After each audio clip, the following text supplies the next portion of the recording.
أشهد أن لا إله إلا الله وحده لا شريك له وأشهد أن محمدا عبده ورسوله أما بعد فأعوذ بالله من الشيطان الرجيم بسم الله الرحمن الرحيم الحمد لله رب العالمين الرحمن الرحيم مالك يوم الدين إياك نعبد وإياك نستعين اهدنا الصراط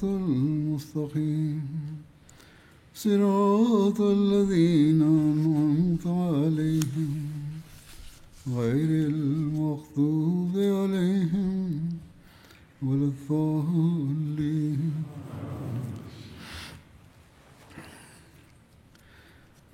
மக்கா வெற்றி தொடர்பாகவும் மக்காவிற்குள் நுழைந்த சூழ்நிலைகள் குறித்தும் முந்தைய குத்துபாவில் குறிப்பிடப்பட்டிருந்தன.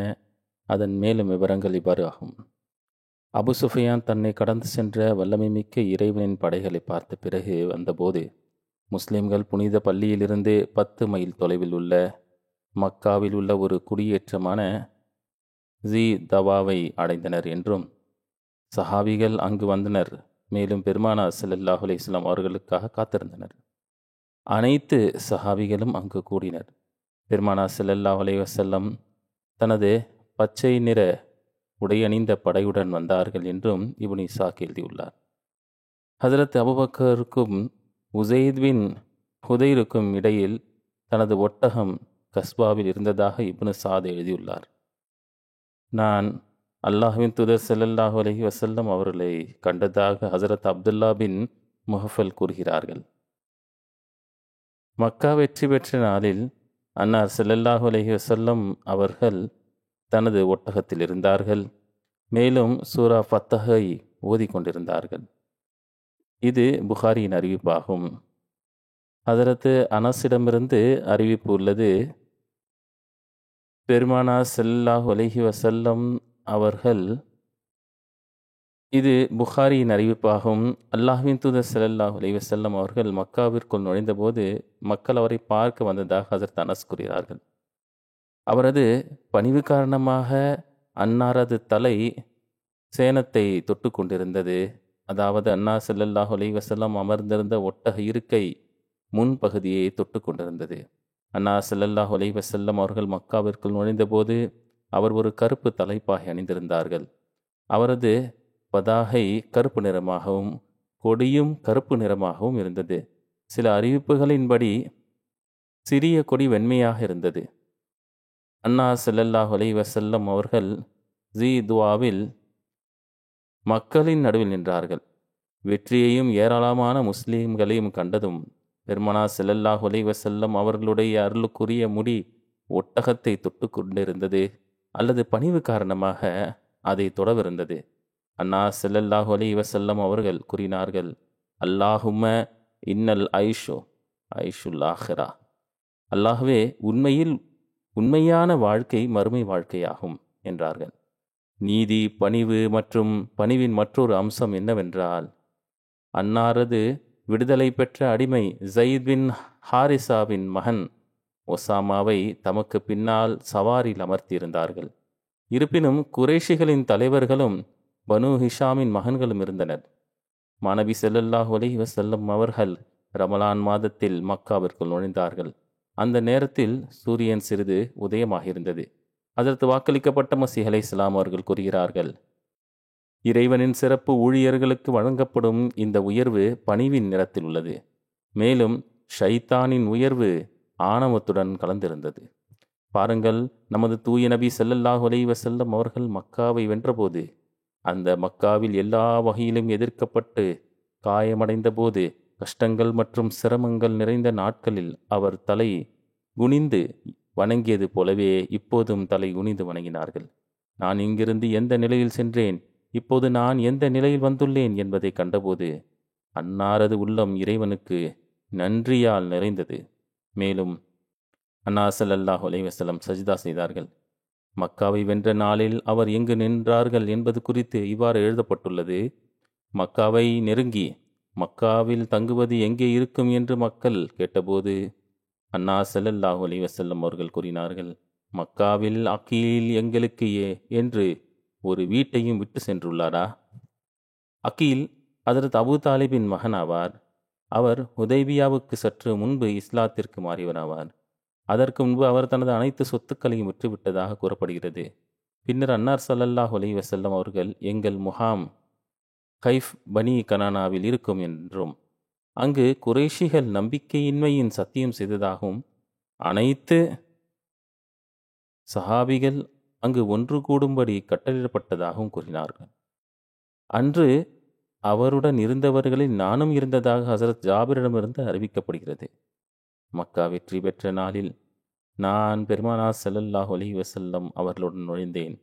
மக்காவின் வீடை கண்டதும் அன்னார் ஸல்லல்லாஹு அலைஹி வஸல்லம் அவர்கள் நின்றார்கள். பெருமானார் ஸல்லல்லாஹு அலைஹி வஸல்லம் அவர்கள் அல்லாஹ்வின் மகத்துவத்தை புகழ்ந்தார்கள். அன்னார் தனது கூடாரத்தில் இடத்தை பார்த்து, ஜாபிரே, இது எங்கள் முகாம் என்று கூறினார்கள். இங்குதான் குறைஷிகள் எங்களுக்கு எதிராக நம்பிக்கையின்மை சத்தியம் செய்தனர். ஹஜரத் ஜாபிர் ரலியல்லாஹு அன்ஹு அவர்கள் கூறுகிறார்கள், மதீனாவில் நான் உங்களிடமிருந்து கேட்டது நினைவுக்கு வந்தது. நாங்கள் மக்காவை கைப்பற்றும் போது பனு கினானாவின் ஹைஃபில் தங்குவோம் என்று நீங்கள் சொன்னீர்கள்.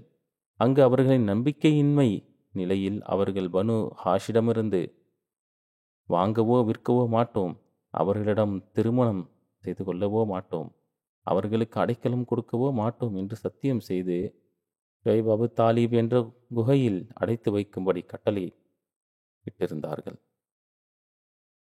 உலமாக்களின் கூற்றுப்படி நபி ஸல்லல்லாஹு அலைஹி வஸல்லம் அவர்கள் அல்லாஹ்வுக்கு நன்றி தெரிவிக்கும் விதமாக இப்போது அங்கே தங்க முடிவு செய்திருக்க வேண்டும்.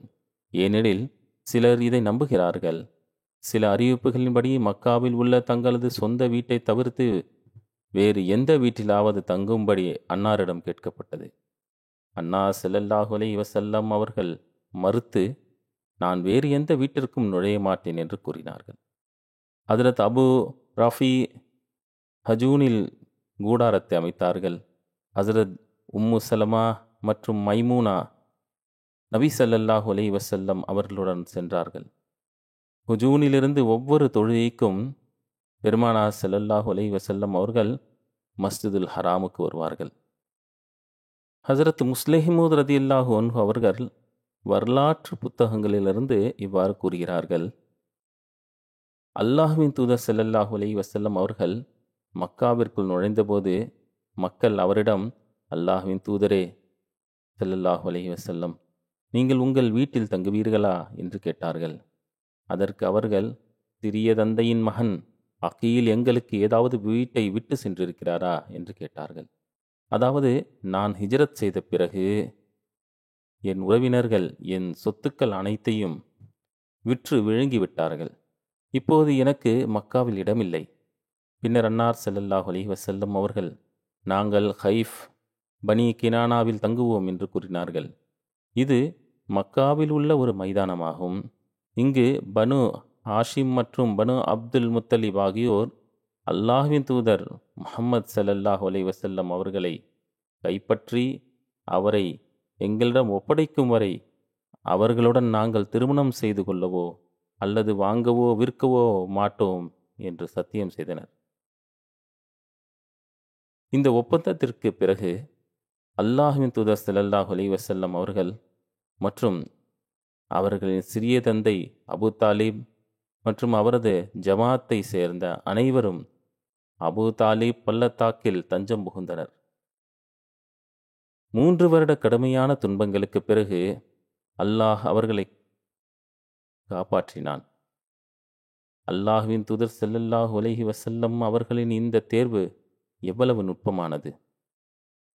அல்லாஹ்வின் தூதர் ஸல்லல்லாஹு அலைஹி வஸல்லம் அவர்கள், எங்களிடம் ஒப்படைக்கப்படும் வரை உங்கள் கோத்திரத்துடன் சமாதானம் செய்ய மாட்டோம் என்று மக்காவின் மக்கள் இந்த இடத்திலேயே சத்தியம் செய்தனர். இன்று அல்லாஹ்வின் தூதர் ஸல்லல்லாஹு அலைஹி வஸல்லம் அவர்கள் இந்த மைதானத்திற்கு சென்று மக்காவின் மக்களிடம், நான் நீங்கள் விரும்பும் இடத்திற்கு வந்துள்ளேன் என்று கூறியது போல இருந்தது.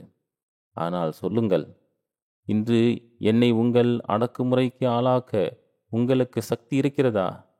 நான் அவமானப்படுத்தப்படுவதையும் கைதாக்கப்படுவதையும் நீங்கள் பார்க்க விரும்பிய அதே இடம். என் மக்கள் என்னை பிடித்து இந்த இடத்தில் உங்களிடம் ஒப்படைப்பார்கள் என்று அவர்கள் விரும்பினர். நான் என் மக்கள் மட்டுமல்ல, முழு அரேபியாவும் என்னுடன் இருக்கும்படி ஒரு வடிவத்தில் வந்திருக்கின்றேன். என் மக்கள் என்னை உங்களிடம் ஒப்படைக்கவில்லை, மாறாக என் மக்கள் உங்களை என்னிடம் ஒப்படைத்துள்ளனர்.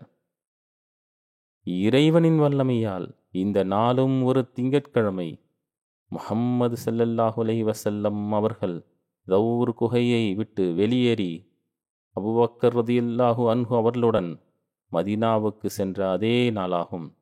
தௌர் மலையிலிருந்து பெருமானார் ஸல்லல்லாஹு அலைஹி வஸல்லம் அவர்கள் மக்காவை ஏக்கத்துடன் பார்த்து, மக்காவே, உலகில் உள்ள அனைத்து ஊர்களையும் விட நீ எனக்கு மிகவும் பிரியமானது ஆவாய். ஆனால் உங்கள் மக்கள் என்னை இந்த இடத்தில் வாழ அனுமதிக்கவில்லை.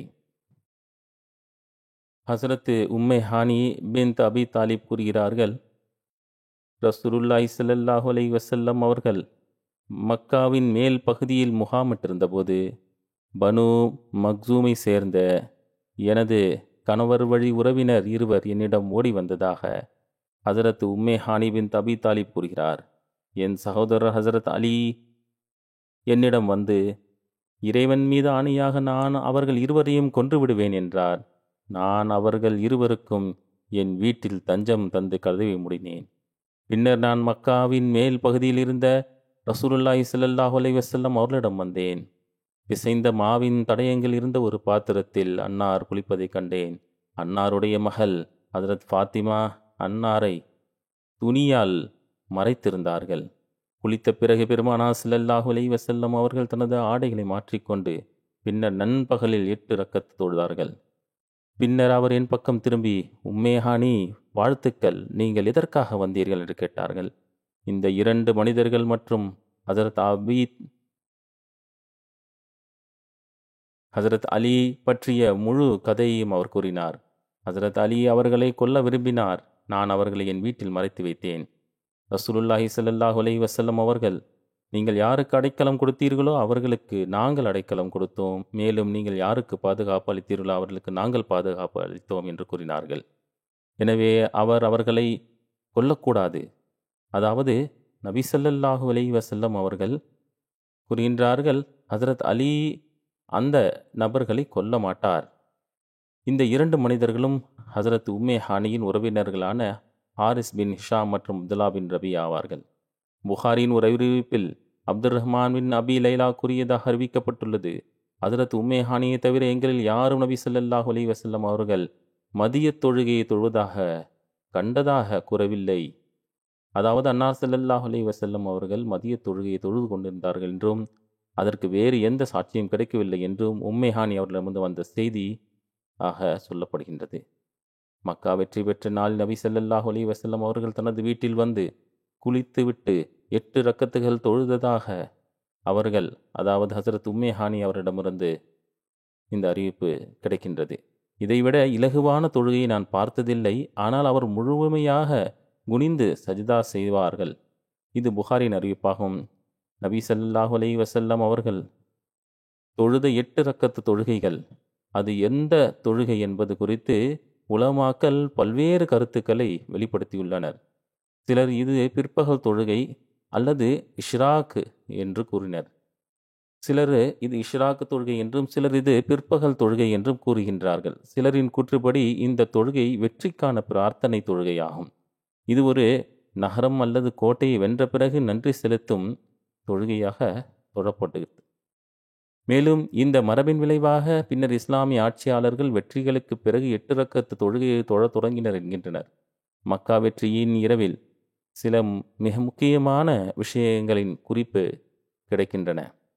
நபி ஸல்லல்லாஹு அலைஹி வஸல்லம் அவர்கள் மிகவும் பணி நிமித்தமாக இருந்ததன் காரணத்தினால் அந்த நேரத்தில், அதாவது விடியற் காலையில் தஹஜத் தொழுகை நிறைவேற்ற அவர்களுக்கு நேரம் இல்லை என்ற கருத்தும் உள்ளது. இதனால் ஏதேனும் ஒரு காரணத்தினால் தஹஜத் தொழுகை தவறிவிட்டால் காலையில் சூரிய உதயத்திற்கு பிறகு 8 ரக்கத்துகள் தொழ வேண்டும் என்ற கருத்தும் உள்ளது. ஹஜரத்து முஸ்லிமூத் ரலியல்லாஹு அன்ஹு அவர்கள் கூறுகின்றார்கள், எந்த நாளில் தஹஜத் தொழ முடியாவிட்டால் இஷ்ராக் தொழுங்கள் என்று நபி ஸல்லல்லாஹு அலைஹி வஸல்லம் அவர்கள் கூறியதாக கூறுகிறார்கள். சில அறிவிப்புகளில் அவர் தொழ முடியாவிட்டாலும் தஹஜத்துக்கு பதிலாக இஷ்ராக் தொழுததாக காணப்படுகிறது. மீர் அப்பாஸ் அலி சாஹிப் லூதியானவிற்கு எழுதிய கடிதத்தில் ஹஜரத் மசீமுத் அலைஹிஸ்ஸலாத்து வஸ்ஸலாம் அவர்கள் கூறுகிறார்கள், ஹஜரத் மசீமுத் அலைஹிஸ்ஸலாம் அவர்கள் எழுதுகிறார்கள், இந்த எளியவன் முன்னர் உங்கள் வழக்கமான தொழுகை அனைத்தையும், அதாவது நீங்கள் தவறாமல் செய்யும் தொழுகைகளை தேவையான நேரங்களில் கடைபிடிக்க வேண்டும் என்று எழுதியிருந்தார் என்று நீங்கள் எழுதுகிறீர்கள். சில வகையான இணை வைப்பு அல்லது பித்தத்து உள்ளடக்கிய அத்தகைய முறைகளை மட்டுமே நீங்கள் தவிர்க்க வேண்டும். அவற்றை தவிர்க்கவும் நபி ஸல்லல்லாஹு அலைஹி வஸல்லம் அவர்கள் தொடர்ந்து இஷ்ராக் தொழுது வந்தார்கள் என்பது நிரூபிக்கப்படவில்லை. தஹஜத் தொழுகைக்கு பிறகு அல்லது ஒரு பயணத்திலிருந்து திரும்பிய பிறகு அது ஓதப்படுகிறது, தொழப்படுகிறது என்பது நிரூபிக்கப்பட்டுள்ளது. ஆனால் இறை வணக்கங்களில் முயற்சி செய்வதும் குர்ஆனின் வாசலில் படுத்துக்கொள்வதும் உண்மையான சுன்னத்தாகும்.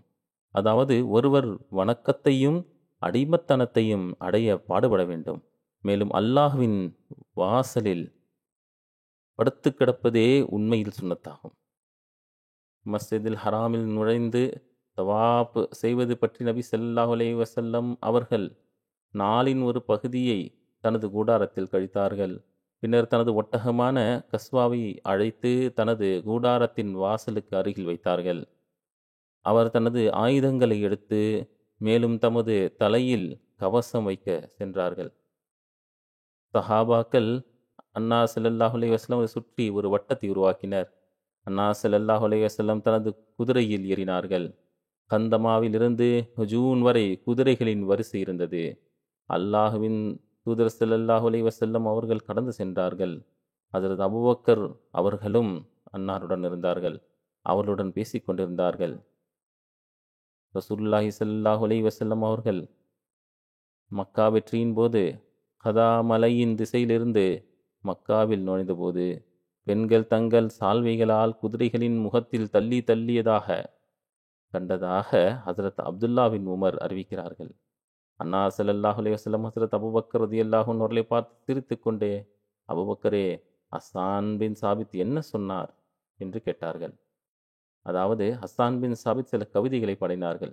எனவே ஹஜ்ரத் அபூபக்கர் அவர்கள் அந்த கவிதைகளை பாடினார்கள். அதன் மொழிபெயர்ப்பு, அதாவது நான் என் அன்பு மகளே இழக்க நேரிடும். கரா மலையில் இடத்தில் வாக்குறுதிகள் அளிக்கப்பட்டிருக்கும் அத்தகைய படைகளை நீங்கள் காணவில்லை என்றால் அந்த வேகமான குதிரைகள் தங்கள் கடிவாளங்களை இழுக்கின்றன. பெண்கள் தங்கள் சால்வைகளை அவர்கள் முன்பு அடிக்கிறார்கள். ஹஜ்ரத் இப்னு உமர் அவர்கள் குதிரைகளின் இந்த பிம்பத்தை முன்வைத்தார்கள். அந்த நேரத்தில் அதே சம்பவம் நடந்தது. நபி ஸல்லல்லாஹு அலைஹி வஸல்லம் அவர்கள் மக்காவை வென்ற நாளில் மக்காவிற்குள் நுழைந்தபோது காபாவை சுற்றி 360 சிலைகள் அமைக்கப்பட்டிருந்தன. அவை ஈயத்தால் சரி செய்யப்பட்டிருந்தன என்று இப்னு உமர் மற்றும் இப்னு அப்பாஸ் ஆகியோரிடமிருந்து அறிவிக்கப்படுகிறது. ஒவ்வொரு மிகப்பெரிய சிலை இது காபாவாக இருந்தது. இசாப் மற்றும் நாயில் ஆகியவை மக்கள் தங்கள் விலங்குகளை அறுக்கும் இடத்தில் இருந்தது. நபி ஸல்லல்லாஹு அலைஹி வஸல்லம் அவர்கள் கையில் ஒரு வில் வைத்திருந்தார்கள். அன்னார் வில்லின் விளிம்பில் பிடித்தார்கள்.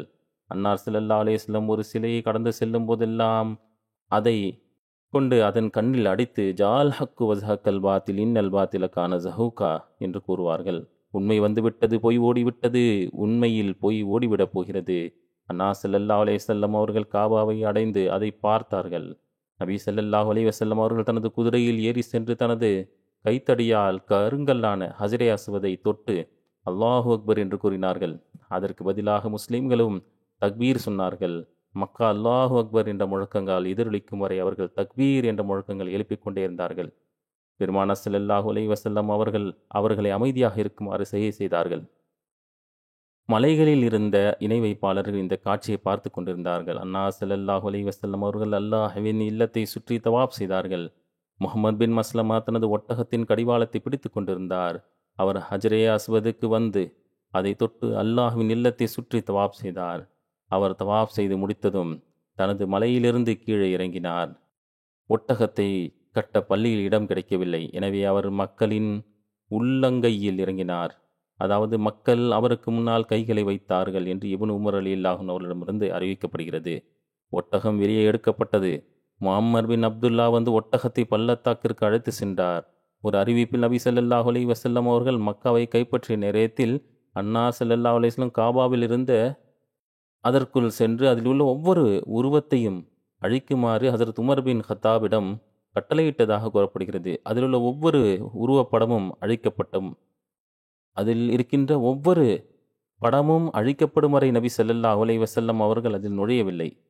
நபி இப்ராஹிம் அலை இஸ்லாம் மற்றும் நபி இஸ்மாயில் அலை இஸ்லாம் ஆகியோரின் படங்களும் அகற்றப்பட்டன. அவர்கள் இருவரின் கைகளிலும் ஜோசியத்திற்கான அம்புகள் இருந்தன. அவர்களின் படங்களும் அங்கே செய்யப்பட்டிருந்தன அல்லது சிலைகள் செய்யப்பட்டிருந்தன. நபி ஸல்லல்லாஹு அலைஹி வஸல்லம் இந்த படங்களை பார்த்தபோது அல்லாஹ் இந்த இணை வைப்பாளர்களை அழிக்கட்டும் என்று கூறினார்கள். நபி இப்ராஹிம் மற்றும் நபி இஸ்மாயில் அலைஹிமுஸ்ஸலாம் ஆகிய இருவரும் ஜோசியத்திற்காக அவற்றை ஒருபோதும் பயன்படுத்தவில்லை என்பதை இந்த இணை வைப்பாளர் அறிவார்கள். அவர்கள் தங்கள் கையில் வைத்திருந்த இந்த அம்புகள் பொய்யாக உருவாக்கப்பட்டவை. அவர்கள் ஒருபோதும் அவ்வாறு செய்யவில்லை. நபி ஸல்லல்லாஹு அலைஹி வஸல்லம் அவர்கள் கவசம் அணிந்தபடி மக்காம இப்ராஹிமுக்கு வந்தார்கள். பெருமானா ஸல்லல்லாஹு அலைஹி வஸல்லம் அவர்கள் அங்கு 2 ரக்கத்துகள் தொழுதார்கள். பின்னர் பெருமானா ஸல்லல்லாஹு அலைஹி வஸல்லம் ஜம்சமுக்கு சென்றார்கள். ஹஜரத் அப்பாஸ் பின் அப்துல் முத்தலிப் அல்லது ஹஜரத் அபு சுஃபியான் பின் ஹாரிஸ் பின் அப்துல் முத்தலிப் பெருமானா ஸல்லல்லாஹு அலைஹி வஸல்லம் அவர்களுக்காக ஒரு வாளியை கொண்டு வந்தார்கள். பெருமானா ஸல்லல்லாஹு அலைஹி வஸல்லம் அவர்கள் அதிலிருந்து தண்ணீரை குடித்து பிறகு உழு செய்தார்கள். தோழர்கள் விரைவாக அவரது உழு தண்ணீரை எடுத்து தங்கள் முகத்தில் தடவி கொண்டனர்.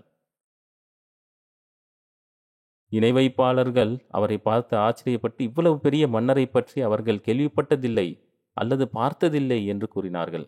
மக்கா வெற்றிக்கு பிறகு பெருமானா ஸல்லல்லாஹு அலைஹி வஸல்லம் அவர்கள் ஹுபுல் சிலையை பற்றி உத்தரவிட்டார்கள். மக்கா வெற்றிக்கு பிறகு அல்லாஹ்வின் தூதர் ஸல்லல்லாஹு அலைஹி வஸல்லம் அவர்கள் ஹுபுல் சிலையை பற்றி உத்தரவிட்டார்கள். எனவே அது இடிக்கப்பட்டது. அன்னா ஸல்லல்லாஹு அலைஹி வஸல்லம் அவர்கள் அதன் அருகில் நின்றார்கள். இது குறித்து ஹஸரத் ஜுபைர் பின் அவ்வாம் அபு சுஃபியானிடம், அபு சுஃபியானே, ஹுபுல் இடிக்கப்பட்டது. உஹது போரின் நாளில் அது உங்களுக்கு ஒரு வரப்பிரசாதத்தை வழங்கியதாக நீங்கள் அறிவித்தபோது நீங்கள் அதை பற்றி மிகவும் பெருமைப்பட்டாலும், அதாவது ஹுபுல் ஒரு வரப்பிரசாதத்தை வழங்கியது. இதற்கு அபு சுஃபியான், அவ்வாமின் மகனே, இதையெல்லாம் விட்டுவிடுங்கள். ஏனென்றால் முஹம்மதின் ரப் அவர்களைத் தவிர வேறு எந்த ஒரு கடவுள் இருந்திருந்தால் இன்று நடந்திருக்காது என்பதை நான் அறிவிந்தேன். இதற்கு பிறகு அல்லாஹ்வின் தூதர் ஸல்லல்லாஹு அலைஹி வஸல்லம் அவர்கள் காபாவின் ஒரு மூலையில் அமர்ந்தார்கள். மக்கள் அவரை சுற்றி கூடினார்கள். ஹஸரத் அபூ ஹுரைரா ரலியல்லாஹு அன்ஹு அவர்கள் அறிவிக்கின்றார்கள், மக்கா வெற்றி நாளில் அல்லாஹ்வின் தூதர் ஸல்லல்லாஹு அலைஹி வஸல்லம் அவர்கள் அமர்ந்திருந்தார்கள். ஹஸரத் அபூபக்கர் ரலியல்லாஹு அன்ஹு அவர்கள் தங்கள் வாளை கட்டி கொண்டிருந்தார்கள். பெருமானா ஸல்லல்லாஹு அலைஹி வஸல்லம் அவர்களை பாதுகாக்க அபூபக்கர் ரலியல்லாஹு அன்ஹு அவர்கள் தலையின் முன்பகுதியில் நின்று கொண்டிருந்தார்கள். ஹஸரத் இப்னு உமர் ரலியல்லாஹு அன்ஹு அவர்கள் மக்கா வெற்றி பெற்ற ஆண்டில் உசாமா பின் ஜைதின் ஒட்டகத்தில் அல்லாஹ்வின் தூதர் ஸல்லல்லாஹு அலைஹி வஸல்லம் அவர்கள் ஏறி வந்து உஸ்மான் பின் தல்ஹா ரலியல்லாஹு அன்ஹு அவர்களை அழைத்து, சாவியை என்னிடம் கொண்டு வாருங்கள் என்று கூறினார்கள். அவர் தனது தாயாரிடம் சென்றார். ஆனால் அவர் காபாவின் சாவியை அவருக்கு கொடுக்க மறுத்துவிட்டார். அல்லாஹின் மீது ஆணையாக, நீங்கள் இந்த சாவியை எனக்கு கொடுக்க வேண்டும்.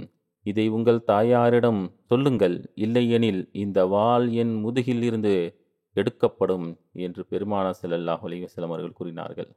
அதாவது, நான் அதற்காக அவனிடம் கடுமையாக நடந்து கொள்வேன். இறுதியில் நான் அதை கொடுக்க வேண்டியிருக்கும் என்று அறிவிப்பாளர்கள் கூறுகிறார்கள். பின்னர் அவர் சாவியை கொடுத்தார். அவர் அதை எடுத்து நபி ஸல்லல்லாஹு அலைஹி வஸல்லம் வந்து அவரிடம் கொடுத்தார்கள். பெருமானா ஸல்லல்லாஹு அலைஹி வஸல்லம் அவர்கள் சாவியை அவரிடம் திருப்பி கொடுத்தார்கள். அவர் கதவை திறந்தார். நபி ஸல்லல்லாஹு அலைஹி வஸல்லம் அவர்கள் உசாமா பின் ஜெயித் மற்றும் பிலால் பின் ரபாவுடன் காபாவுக்குள் நுழைந்தார்கள். காபாவில் சாவி ஏந்திய உஸ்மான் பின் தல்ஹாவும் அவருடன் இருந்தார். அன்னார் காபாவின் கதவை மூடிவிட்டு உள்ளே நீண்ட நேரம் தங்கி 2 ரக்கத்துகள் தொழுதார்கள். கதவுக்கு வெளியே நின்றிருந்த ஹஸரத் அப்துல்லா பின் உமர் அவர்கள், நபி ஸல்லல்லாஹு அலைஹி வஸல்லம் அவர்கள் வெளியே வந்தபோது நான் விரைவாக உள்ளே சென்று ஹஸரத் பிலாலிடம், நபி ஸல்லல்லாஹு அலைஹி வஸல்லம் அவர்கள் இங்கு வந்தபோது என்ன செய்தார்கள் என்று கேட்டேன். அவர் தனது இடது பக்கத்தில் ஒரு தூணையும் வலது பக்கத்தில் ஒரு தூணையும் பின்னால் 3 தூண்களையும் இருந்தவாறு நின்றார்கள். அந்த நேரத்தில் காபாவில் 6 தூண்கள் இருந்தன. எனவே அவர் 2 தூண்களுக்கு இடையில் நிற்கும் வகையில் துவா செய்தார்கள். முதல் தூண் முன்பக்கத்திலும் 3 தூண்கள் பின்னில் இருந்தன. ஒரு அறிவிப்பின்படி பெருமானார் ஸல்லல்லாஹு அலைஹி வஸல்லம் தனது இடது பக்கத்தில் 2 தூண்களையும் வலது பக்கத்தில் ஒரு தூணையும் பின்னால் 3 தூண்களையும் இருந்தவாறு பிரித்தார்கள். அதாவது முதல் தூண்கள் அடுத்த தூணிலிருந்து பிரிக்கப்பட்டன. 2 ஒரு பக்கத்தில், 1 ஒவ்வொரு பக்கத்திலும், 3 தூண்கள் பின்புறத்திலும் இருக்கும் வகையில் இருப்பினும் அவர்கள் அங்கு 2 ரக்கத்துகள் தொழுதார்கள். இது சஹீஹ் முஸ்லிமின் அறிவிப்பாகும். ஹஜ்ரத் முஸ்லிமோதின் கூற்றின்படி மக்காவிற்குள் நுழையும் போது ஹஜரத் அபூபக்கர் ரலியல்லாஹு அன்ஹு அவர்கள் தனது ஒட்டகத்தின் சாட்டை பிடித்துக்கொண்டு சூரா ஃபத்ஹை ஓதிக் கொண்டிருந்த போது அவருடன் பேசிக் கொண்டிருந்தார்கள். அதில் மக்கா வெற்றி பற்றிய செய்தி தெரிவிக்கப்பட்டது. அவர் நேராக காபாவிற்கு வந்து ஒட்டகத்தின் மீது ஏறி காபாவை 7 முறை சுற்றி வந்தார். அந்த நேரத்தில் அவர் கையில் ஒரு தடி இருந்தது. ஹஜரத் இப்ராஹிம் அலைஹிஸ்ஸலாம் மற்றும் அவரது மகன் இஸ்மாயில் அலைஹிஸ்ஸலாம் ஆகியோரால் ஏக இறைவனை வணங்குவதற்காக கட்டப்பட்ட காபாவை சுற்றி நடந்தார்கள். பின்னர் அது அவர்களின் வழிதவறிய சந்ததியினால் சிலைகளினால் களஞ்சியமாக அது உருவாக்கப்பட்டது. மேலும் அவர் அந்த வைக்கப்பட்டிருந்த 360 சிலைகள் ஒவ்வொன்றையும் தனது தடியால் அடித்து இதை சொல்லிக் கொண்டே இருந்தார்கள். ஜால் ஹக் வஸஹக்கல் பாத்தில் இன்னல் பாத்தில கான ஸஹூகா. இந்த வசனம் சூரா பனி இஸ்ராயில் ஹிஜ்ரத்துக்கு முன்பு பெருமானார் ஸல்லல்லாஹு அலைஹி வஸல்லம் அவர்களுக்கு அருளப்பட்டது வசனமாகும். அதில் ஹிஜ்ரத் மற்றும் பின்னர் மக்கா வெற்றி பற்றிய செய்தி வழங்கப்பட்டுள்ளன. ஐரோப்பிய எழுத்தாளர்கள் இது ஹிஜ்ரத்துக்கு முந்தைய சூரா என்று ஒப்புக்கொள்கின்றார்கள். இந்த சூறாவில் இவ்வாறு கூறப்பட்டுள்ளது: வகுர் ரப்பி அதுகல்னி முதுகல சிதிக்கும் வஹ்ரிஜ்னி முஹ்ரஜ சிதிக்கும் வஜல்னி மில்லதுன்க சுல்தானன் நசீரா வகுல் ஜால் ஹக்கு வஸஹக்கல் பாத்தில் இன்னல் பாத்தில கான ஸஹூகா. நீர்க்குருவீராக, என்னுடைய இறைவன் நல்ல முறையில் இந்த நகரத்தில் மக்காவில் என்னை நுழையச் செய்வான், எனக்கு வெற்றியை வழங்குவான். இந்த இடத்திலிருந்து என்னை வெளியேற்றுவாயாக. உன்புறமிருந்து எனக்கு உதவிக்கான ஏற்பாட்டை செய்து தருவாயாக. உண்மை வந்துவிட்டது, பொய் ஓடிவிட்டது, பொய் ஓடக்கூடியதாக இருக்கின்றது.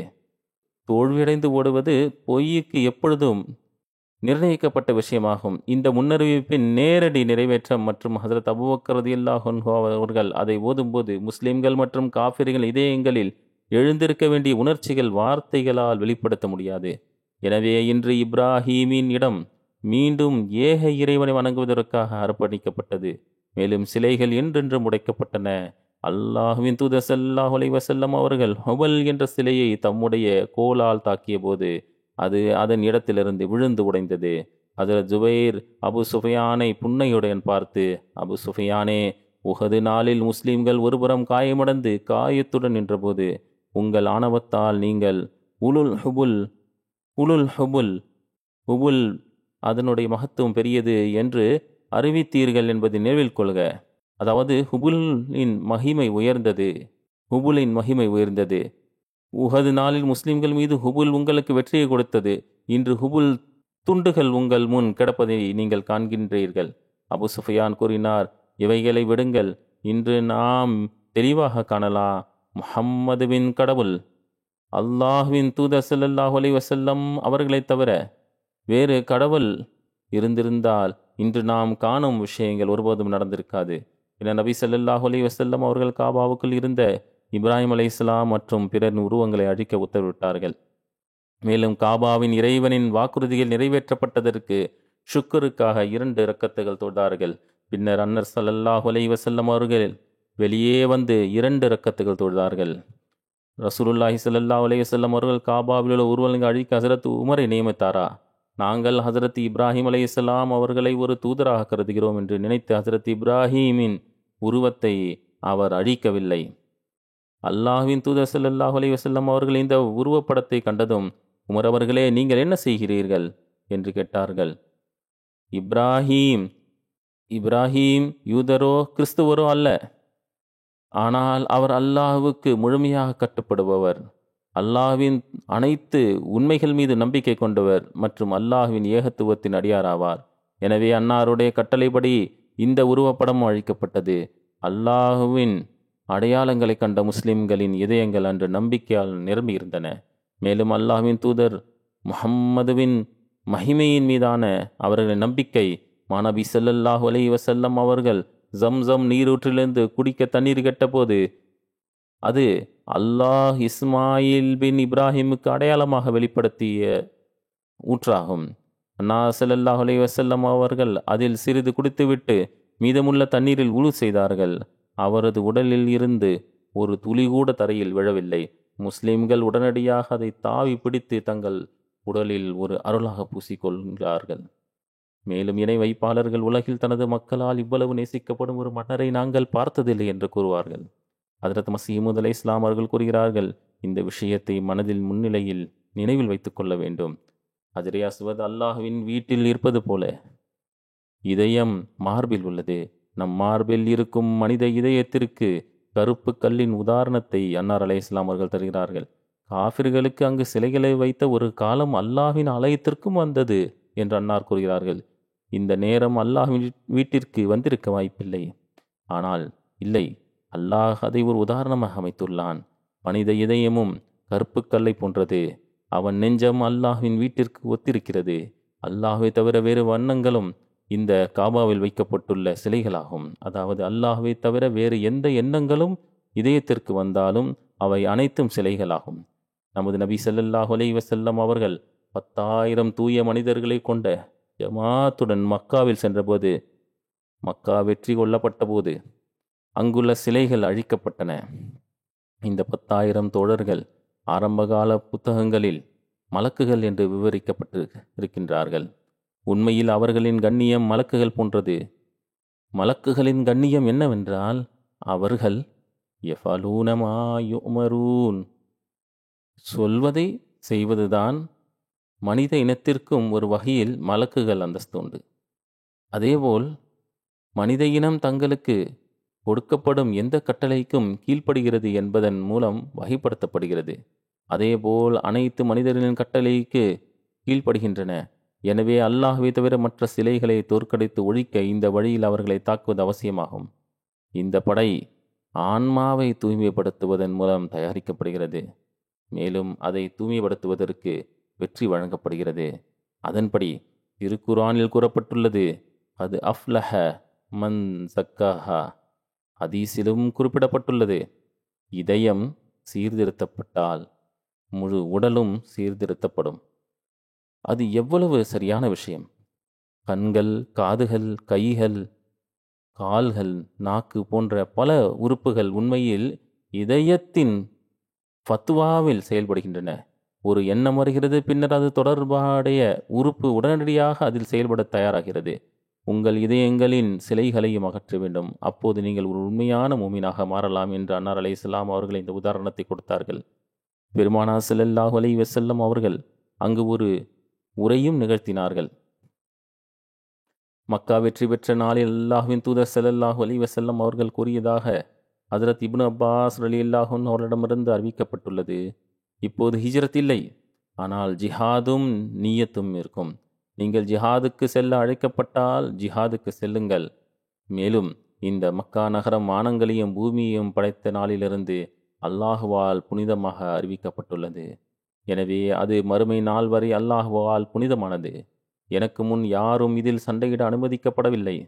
மேலும் அது எனக்கு ஒரு நாளின் குறிப்பிட்ட நேரம் மட்டுமே அனுமதிக்கப்பட்டது. எனவே இந்த நகரம் மறுமை நாள் வரை அல்லாஹுவினால் புனிதமாக்கப்பட்டது. அதன் முள்கள் முறிக்கக்கூடாது.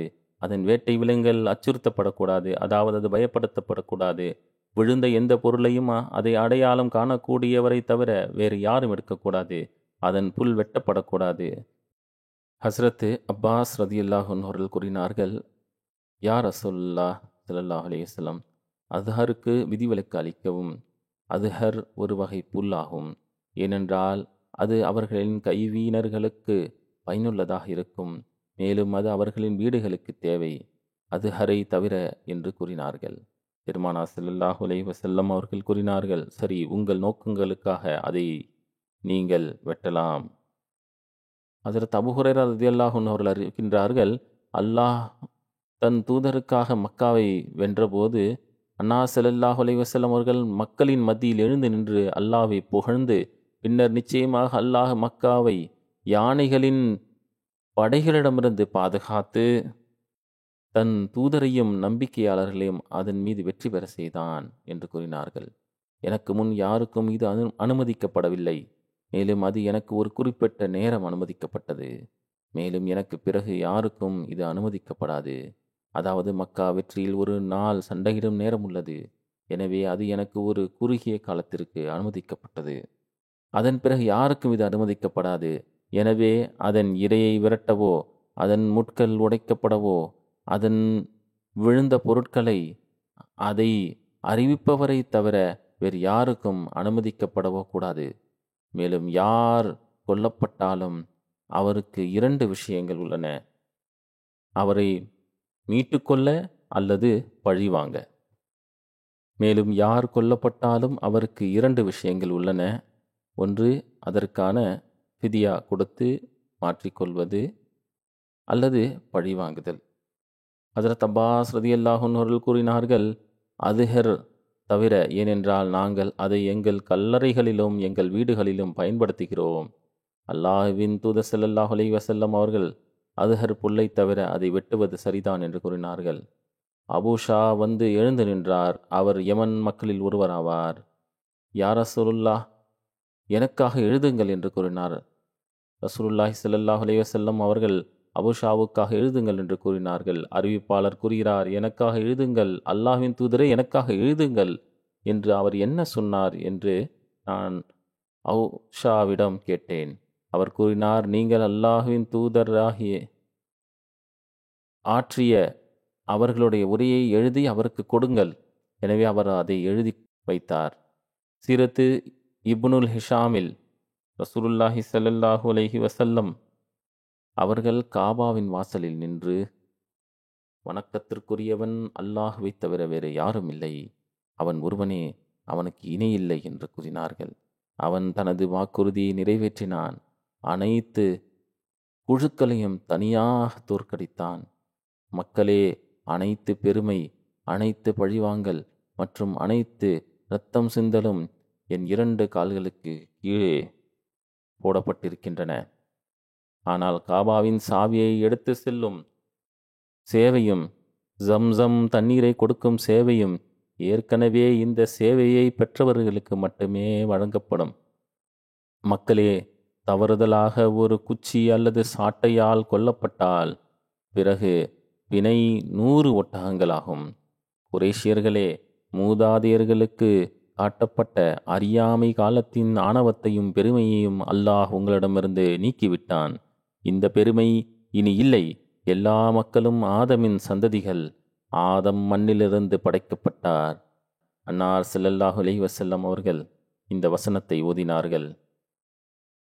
யா அய்யுஹன்னாசு இன்னா ஹலக்னாகும் மின் ذكرٍ وأنثى وجعلناكم شعوبا وقبائل لتعارفوا இன்ன அக்ரமக்கும் இந்தல்லாஹி அத்காக்கும்.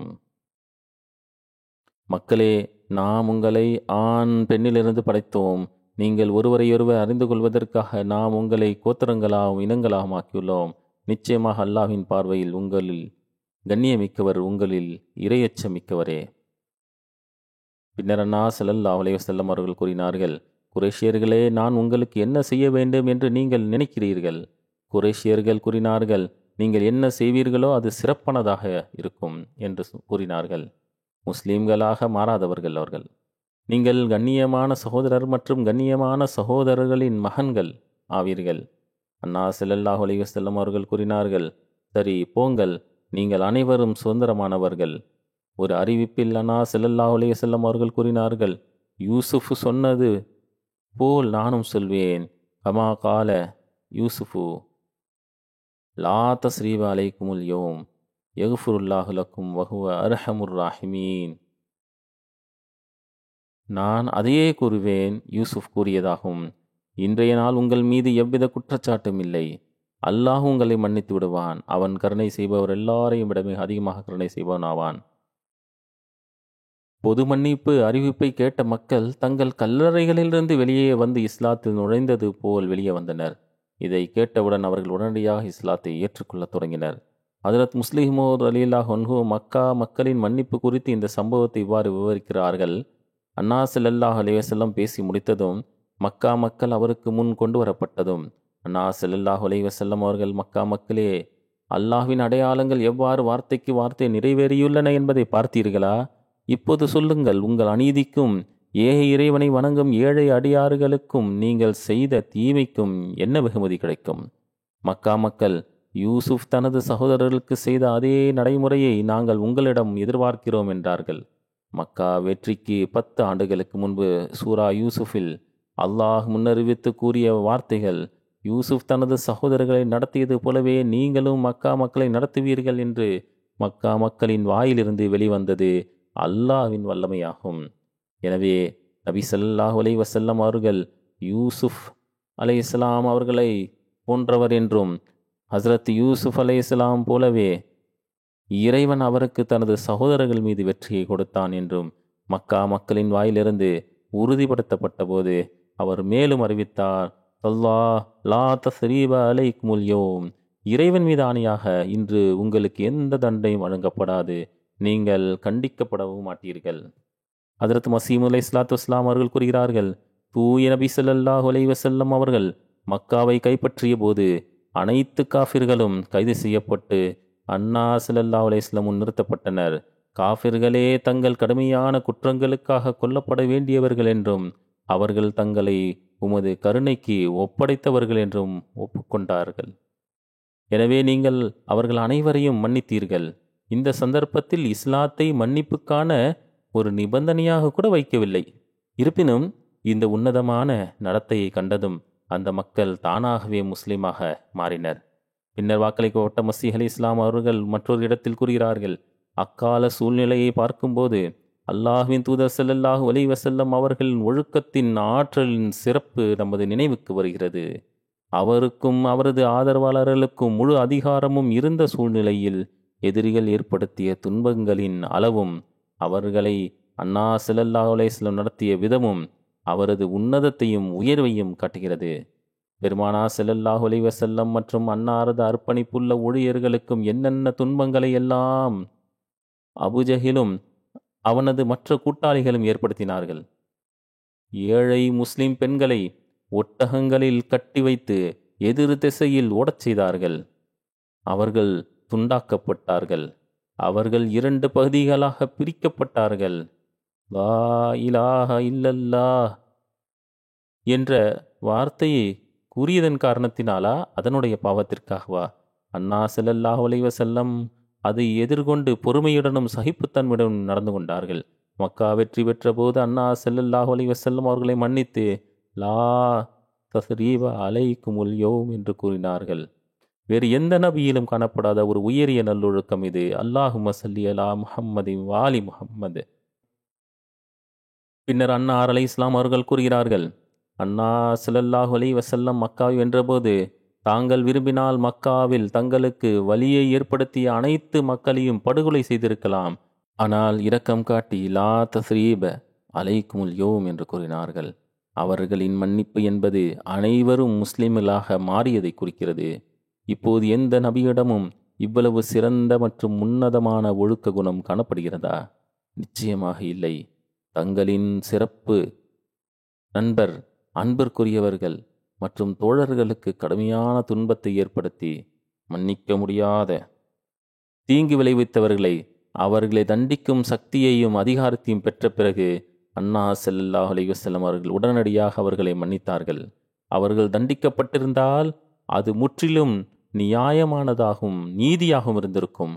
ஆனால் அந்த நேரத்தில் அன்னா ஸல்லல்லாஹு அலைஹி வஸல்லம் தம்முடைய மன்னிப்பு மற்றும் தாராள மனப்பான்மைக்கு ஒரு உதாரணத்தை காட்டினார்கள். அற்புதங்களை தவிர தோழர்களை பாதித்த விஷயங்கள் இவைதான். அதனால்தான் நீங்கள் முஹம்மது என்ற பெயரால் அறியப்படுகிறீர்கள். அவர் மீது அமைதியும் அருள்களும் உண்டாகட்டும்.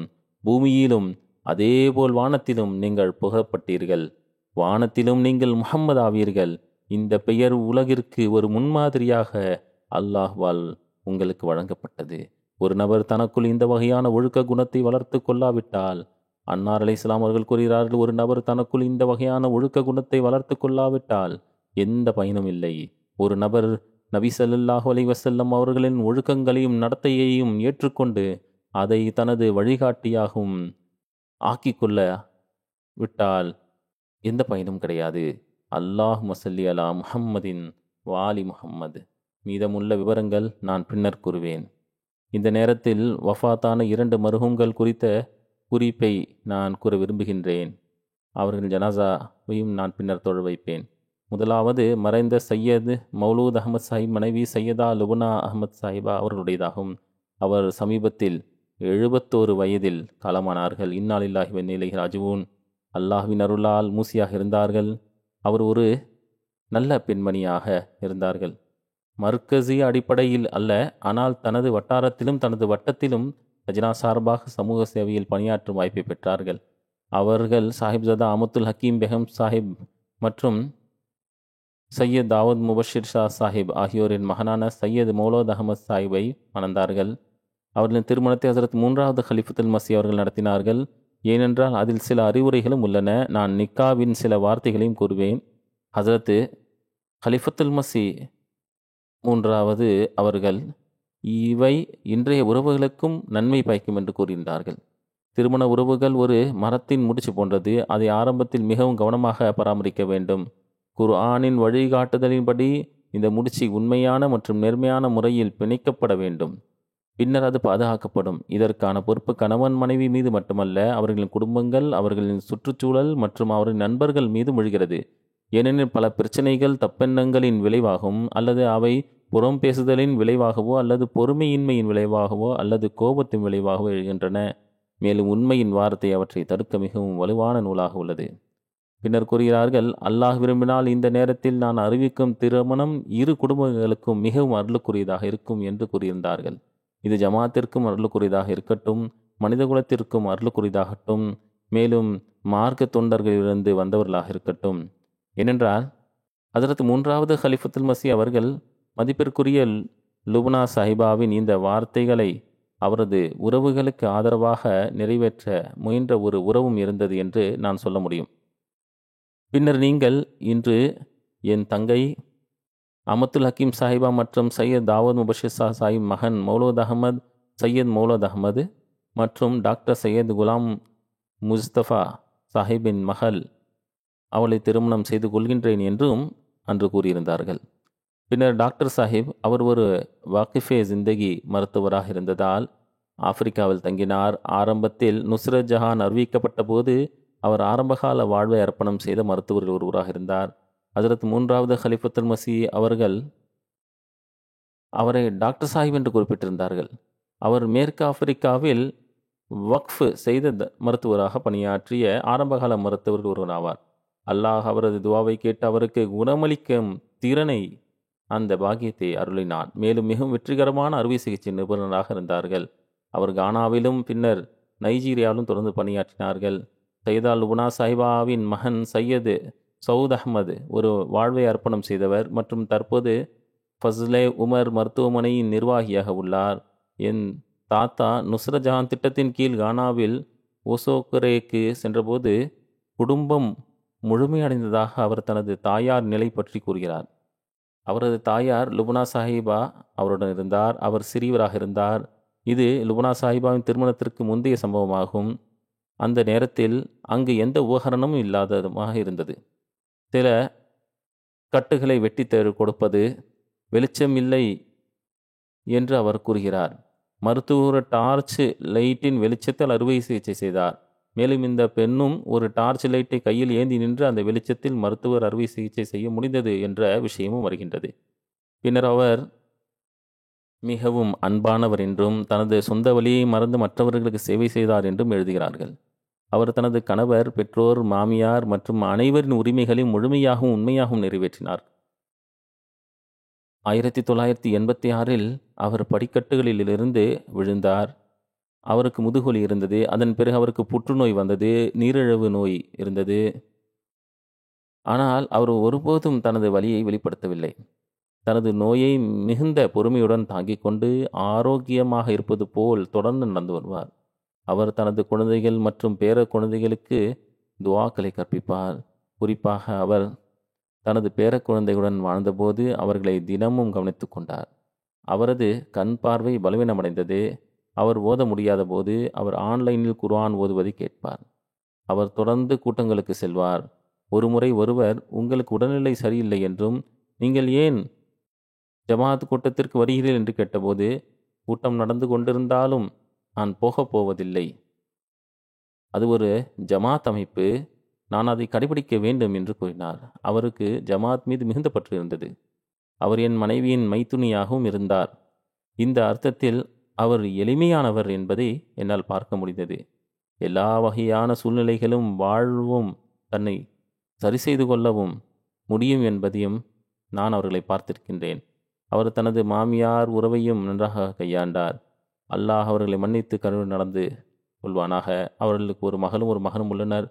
நான் சொன்னது போல் மகன் ஒரு வாழ்க்கையை அர்ப்பணம் செய்தவர். இந்த மக்களுக்கு அவர்களின் பெற்றோரின் நல்ல அடிச்சுவடுகளை பின்பற்றும் பாக்கியத்தை அல்லாஹ் வழங்குவானாக. இரண்டாவது ஜனாசா ஜெர்மனியின் முகமது ஷஃபி ஜுபைர் சாஹிபின் மனைவியான மதிப்பிற்குரிய நஸ்முன் பிவி ஜுபைர் சாஹிபா உடையதாகும். அவர் சமீபத்தில் காலமானார். இன்னா லில்லாஹி வ இன்னா இலைஹி ராஜிஊன். அவர் தனது குடும்பத்தில் மொரிஷியஸை சார்ந்த நபராக இருந்தார். அகமதியத் தனது தாத்தா முஹம்மது ஹனீஃப் சித்து சாஹிப் மூலம் குடும்பத்திற்கு வந்தது. அவர்கள் ஒரு மகனும் ஒரு மகளையும் விட்டு சென்றுள்ளார்கள். அவரது மகன் அத்தஹர் ஜுபைர் சாஹிப், அவர் சேர்மன் ஹுமானிட்டி ஃபர்ஸ்ட் ஜெர்மனியாக பணியாற்றுகின்றார். அத்தஹர் ஜுபைர் சாஹிப் கூறுகிறார்கள், அன்னார் அசைக்க முடியாத நம்பிக்கை மற்றும் ஆழ்ந்த பணிவுக்கு ஒரு எடுத்துக்காட்டு என்று எழுதுகிறார்கள்.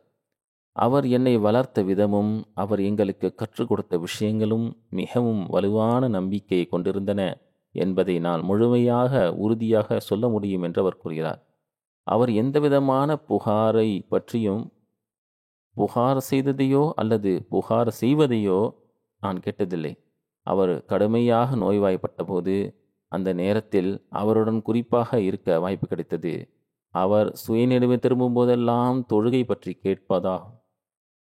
அவர் கூறுகிறார்கள், அவர்கள் தொழுகையில் மிகவும் கண்டிப்பானவர், மிகுந்த பொறுமை மற்றும் சகிப்புத்தன்மை கொண்டவர். அல்லாஹ்வின் தீர்ப்பின் மீது அவர்கள் திருப்தி அடைந்தார்கள். பிறகு ஒரு சம்பவம் உள்ளது, மக்களுக்கு மிகவும் பயனுள்ளதாக இருந்தது. மக்களுடைய விவகாரங்களை ரகசியங்களை மறைத்து வைப்பார்கள். சொல்கிறார்கள், ஒரு கணவன் மனைவிக்கு இடையான ஒரு விவகாரம் இருந்தது. அவர்கள் என்னிடம் கூறினார்கள், என்ன நடந்தது என்று கணவரிடம் கேட்க சொன்னார்கள். மனைவி என்ன சொன்னாள் என்று கேட்டார்கள். கூறுகிறார்கள், இல்லை, அவள் என்னை நம்பி என்னிடம் விஷயங்களை சொன்னால் நான் உங்களிடம் சொல்ல மாட்டேன். அவள் சொல்ல விரும்பினால் அவளே உங்களிடம் சொல்வார். ஆனால் அவர்களுக்கு இடையே சமாதானம் செய்யும் முயற்சி செய்வார். அவர்களுக்கு ஹிலாஃபத்துடன் ஆழமான தொடர்பு இருந்தது. குத்துபாக்களை மிகவும் கவனமாக கேட்பார்கள். உண்மையில் அவர்களுடைய பேரன் கூறுகிறார், 2 அல்லது 3 முறை கேட்பார்கள். மேலும் கூறுவார்கள், முதல் முறை புரியவில்லை என்றால், நீ கவனமாக கேட்கவில்லை என்றால் எந்த பயனும் இல்லை என்பார்கள். அல்லாஹுடன் அவர்களுக்கு மிகவும் வலுவான தொடர்பு இருந்தது. கனவுகள் பார்ப்பார்கள், அவை நிறைவேறக்கூடியதாக இருந்தது. இப்போது அவர்களுடைய நோயின் கடைசி நாட்களில், எனக்கு புற்றுநோய் இருக்கிறதா என்று அவர் கேட்டதாக ஜுபைர் சாஹிப் எழுதுகிறார்கள். ஒரு சிடி ஸ்கேன் செய்யப்பட்டது. அது உண்மையில் சிறுநீர் பையின் புற்றுநோய் என்று கண்டறியப்பட்டது. எனவே அவர்கள் அவரிடம், எப்படி உங்களுக்கு தெரியும் என்று கேட்டார்கள். அவர்கள், அல்லாஹ் எனக்கு சொன்னான் என்றார்கள். இறந்து போன அவருடைய உறவினர் ஒருவர் வந்து, உன் மகன் நீங்கள் கவலைப்பட வேண்டாம் என்று உங்களிடம் சொல்லாமல் இருக்கலாம், ஆனால் உங்களுக்கு புற்றுநோய் இருக்கிறது என்று நான் சொல்கிறேன் என்றார்கள். அதனால் அல்லாஹ் அவருடைய நோயை பற்றி முன்கூட்டியே அவருக்கு சொல்லியிருந்தான். அவருடைய மருமகள் ஜெர்மனி சார்ந்தவர் ஆவார். அவருடனும் அவ்வாறே தொடர்பு வைத்திருந்தார். அதனால் ஜெர்மனியராக இருந்தாலும் இருவரும் ஒவ்வொரு விஷயத்திலும் அவருடைய ஆலோசனை பெறுவார்கள். அவர்களுக்காக எல்லா தியாகங்களையும் செய்வார்கள். ஒரு மருமகள் சூசன் ஜுபைர் இருக்கின்றார். ஒரு மாமியாராக அவர் இரக்கம் மற்றும் கருணைக்கு ஒரு சிறந்த எடுத்துக்காட்டு என்று கூறுகிறார். அவர் எப்போதும் அவருக்கு இருந்த அனைத்திற்கும் நன்றியுடன் இருந்தார்கள். அவர் தன் மருமகள்களை தன் சொந்த மகள்களைப் போலவே நடத்தினார்கள். அவர் எங்களை மிகுந்த அன்புடன் திருத்துவார்கள். மேலும் அவர்கள் எப்போதும் எங்களுக்காக துவா செய்வார்கள். 2வது மருமகள் மரியா ஜுபைர் இருக்கின்றார். நான் திருமணம் செய்து கொண்டபோது அவர் எனக்கு சமைக்கவும் விருந்தினர்கள் எப்படி உபசரிக்க வேண்டும் என்றும் கற்றுக் கொடுத்தார்கள். அவர்கள் கூறுகிறார்கள், எந்த அழுத்தமோ விமர்சனமோ இல்லாமல் இந்த விஷயங்களை அவர் எனக்கு கற்றுக் கொடுத்தார்கள். என் படிப்பின் போது அவர் ஒரு சிறந்த பணியை செய்தார். பின்னர் அவர் மருத்துவமும் படித்தார். ஜமாத் நடவடிக்கையிலும் அவர் என்னை முழுமையாக ஆதரித்தார். அவர் என் குழந்தைகளை கவனித்துக் கொண்டார். அவர் எப்போதும் எனக்கு ஊக்குவிப்பார். அல்லாஹ் அவர்களை மன்னித்து அவர்களுக்கு கருணை காட்டி அவர்களின் குழந்தைகளை அவர்களின் துவாக்களுக்கு வாரிசாக ஆக்குவானாக.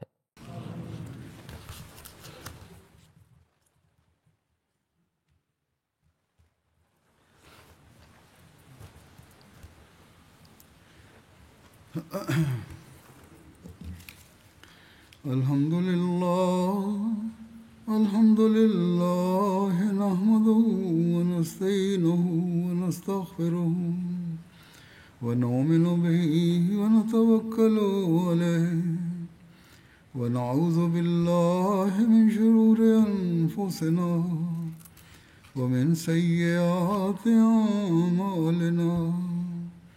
Man yahdihillahu fala mudilla lahu ومن يضلل فلا هادي له ونشهد أن لا إله إلا الله ونشهد أن محمدا عبده ورسوله.